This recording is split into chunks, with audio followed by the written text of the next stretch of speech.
Hello everyone, Taylor Drake here at New Horizons Ministries. Thanks for joining us for our not last, but last main book review, big one that we're going to be doing for a while. The reason is I've accepted the position as the New School of Ministries Director, and the Multimedia Department, we're going to be focusing on creating supplement material and content for ministers who are getting their credentials through the School of Ministry.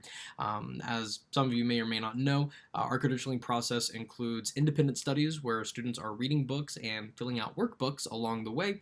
We want to create videos, one per book, to help our ministers really get more out of the material and more out of the book than just what the workbook is asking. We believe that the School of Ministry is important and that the education of our ministers is essential to the evangelism from the church. So we want to equip and prepare our ministers for vocational ministry. And since most of our ministers are bivocational, we understand that you have deadlines and you got other things that you got to do. So the videos really are to help you. That's the ultimate goal, and hopefully we'll begin to churn those out within the next few weeks.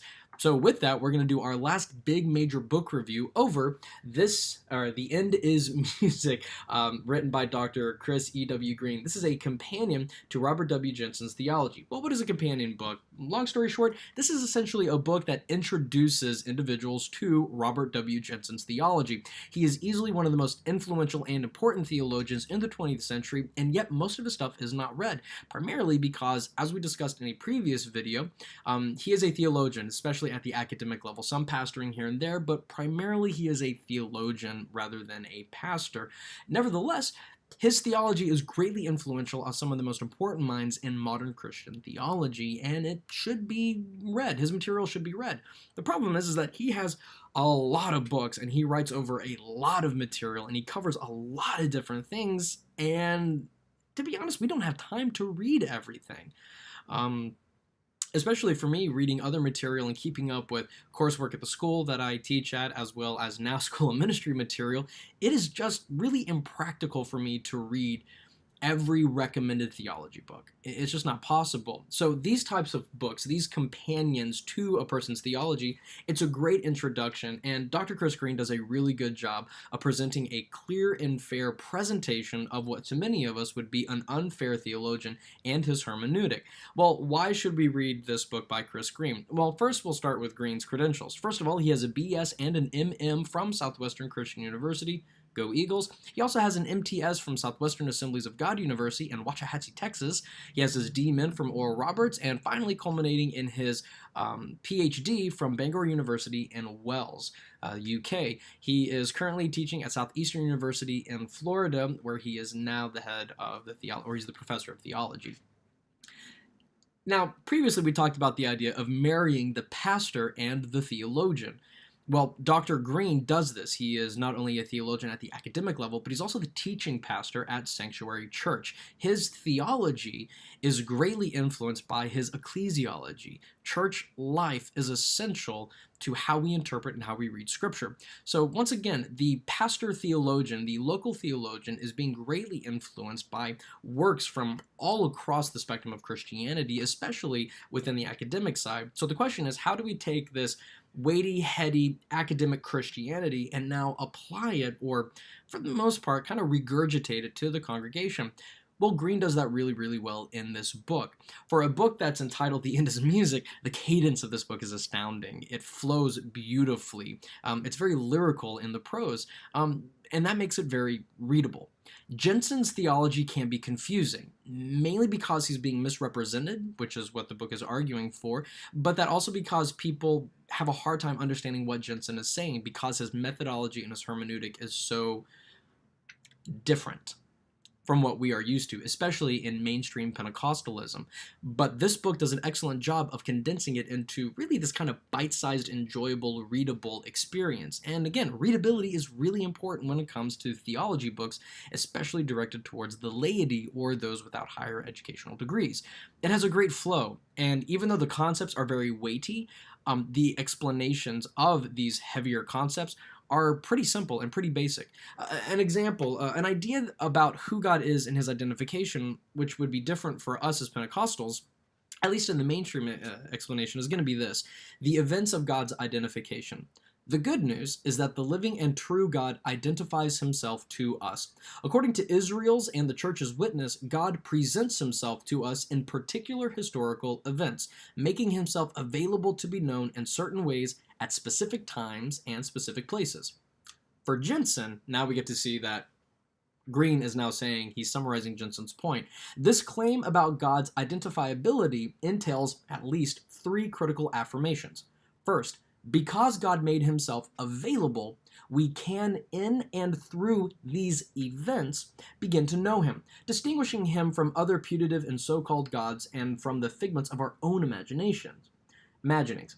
Number two, because God makes himself available, the events create an identifiable history, a narrative that truly reveals the character of the one who has acted in these ways. And thirdly, in this availability, God indeed makes himself who and what he is. God, just by being God, both exists and creates and saves what he creates into his own existence. The event of God's life with God and the event that is God's life with creation are truly one event. What God is for himself includes what God is for creation. It could not be otherwise if the gospel of Jesus' incarnation and resurrection is true. The apostolic witness given in the New Testament lays down the first rule for all truly Christian identifications of God, being, God is whoever raised Jesus from the dead, having before raised Israel from Egypt. This idea of events continues into this understanding of who God is. And Jensen, and this is the first time that I've heard of this, and the book really centers around the concept of identifying God not as a being or as a person, but rather as an event. Now, if you're like me, you're kind of sitting here going, what? What do you mean God as event? Again, this is the first time that I have ever heard of it, and it kind of threw me off. But again, it continues. But how can an event be a person? As Jensen sees it, a person, whether divine or human, is quite simply many events as one event. Many occasions drawn together as one coherent happening. That is, a person is someone whose story, when finished, makes sense as a whole. We know through the incarnation event that this is true both of God and of human beings. And we know that only because God is a person in that sense that we can be persons at all. God, by being personal, creates persons who can be personal with each other as well as with him. For us, nothing is more personal than prayers of need. And for God, nothing is more personal than response to those needs and the prayers they generate. Therefore, as Jensen will say again and again, unabashed petitionary prayer is the one decisively appropriate creaturely act over against the one true God. Prayer that names the way creatures enter into the conversation that God personally is dialoguing with each other and with him. So for us, God as event is this strange new concept that most of us probably haven't encountered. Another way of looking at it is this. When we talk about God as an event, it's to take the name of God as the name of the call, rather than the causality. God is not sitting in a celestial throne room somewhere causing specific things to happen. Or not. God is not a superpower bending the course of history, irrespective of our involvement in it. Rather, God is the call within every event, every transaction, every experience in life to live justly, compassionately, lovingly, courageously, generously, mercifully, hospitably, sacrificially, gratefully. God is the call, meaning whoever is calling us is himself the call. Therefore, he is the event. Now, if that sounds strange and hard for you to grasp, you're in the same boat. Again, Green is taking a theological hermeneutic from an individual who you may be unfamiliar with, and he's putting it down in less than 100 pages of this theology, decades of theology condensed into one small book that serves as an introduction to who this theologian Jensen is and his hermeneutic and his goal. Now, here's what's interesting. I don't agree with everything in this book. I think that there's not the best theology in some instances, and there's some hermeneutics that I have some trouble with. But that's the point. The point isn't, oh, I agree with everything in this book. The point is, we are reading theology. We are reading interpretations and hermeneutics that are difficult for us to understand or are stretching our imagination of who God is, and that is deepening our love of God and our love of neighbor within the love of ourself, so that ultimately we can glorify God not only with our heart, soul, and body, but also with our mind. Green is doing an excellent job of introducing us to Jensen's theology. And again, it's not whether or not you agree or disagree, it's are you reading? And are you actually engaging with a different theological perspective than the one that you hold?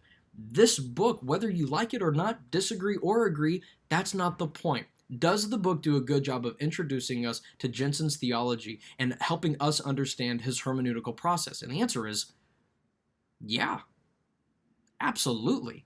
And that's the kind of theology book that I want ministers to read. That's exactly the type of theology book that I want students of theology to read. It's not whether you agree or disagree, but now you understand, now you know, now you have a different perspective, and you get to eat the meat and spit out the bones. Now you get to wrestle with how you think God is and how he reveals himself and what are the defining characteristics of God. For Jensen, it's availability.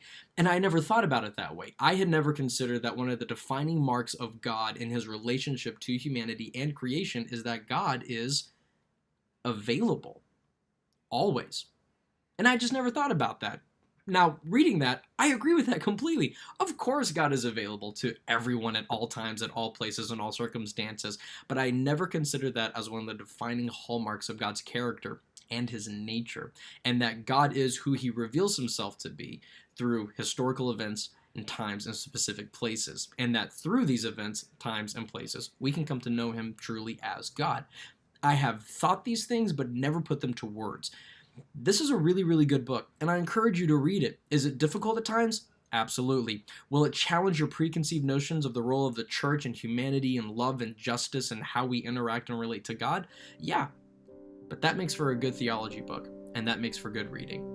I'm Taylor Drake with New Horizons Ministries. Thanks for joining us for this book review. Happy reading.